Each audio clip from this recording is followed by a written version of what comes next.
So we're looking at the structure of your story. Protagonist, antagonist, that should be set, as well as what the protagonist wants or needs in the story. And that leads us to the elements of your story, the plot. Basically, what is the story about? Now, you might have seen something like this. This is basically a plot sheet. It shows you the structure of an average story. You have rising action, which is everything that happens before the climax of the story, and you have falling action, which is everything that happens after the climax of the story. And this shows you, too, that the climax of the story is not the end. There's always going to be a little bit of falling action, something that helps wrap the story up between when the climax happens and when the story ends. And sometimes for a story like The Most Dangerous Game, it's only a sentence long. Sometimes for Lord of the Rings, it goes on for half an hour. But either way, you're going to have rising action, which is what happens leading up to the climax, and you're going to have falling action, which is everything that happens after that. So of course the key is to figure out where the climax of the story is. Now, depending on who your middle school teacher was, you may say something like, oh, the climax of the story is the high point, which means nothing because there's no way to measure a high point in the story. Maybe you'd think, oh, it's the most exciting part of the story, which is great until you watch something like The Avengers, where things blow up every 3 minutes. I also taught a story once as an English teacher. The entire story was basically a girl sitting there talking to somebody else. That was the entire story. There was no action. It still had a climax, but no action. So how do you know where the climax of the story is?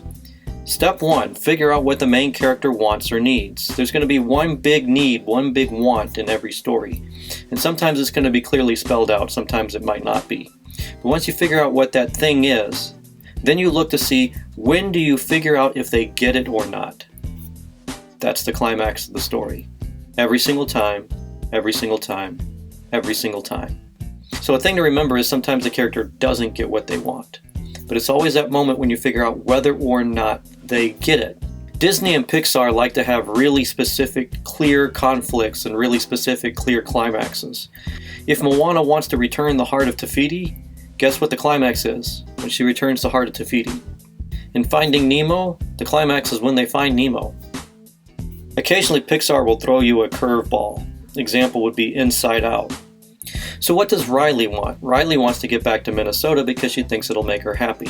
You have a dual protagonist situation because along with Riley you also have Joy and Sadness trying to get back to the command center.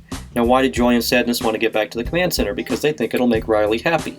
So Riley wants to be happy. Joy and Sadness want Riley to be happy. So what is the climax of the story? When we find out whether or not she gets what she wants. And guess what?